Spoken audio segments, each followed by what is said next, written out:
मुझसे गलती से 25 लाख ट्रांसफर हो गए।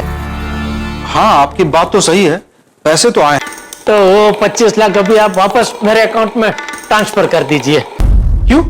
જો તમે ભૂલથી કોઈ અજાણ્યા વ્યક્તિને યુપીઆઈ અથવા અન્ય ઓનલાઈન માધ્યમથી પેમેન્ટ મોકલી દીધું હોય તો એ વ્યક્તિ પોતાના રૂપિયા છે એમ રાખી કે વાપરી શકે નહીં. એને તરત જ બેંકને જાણ કરો.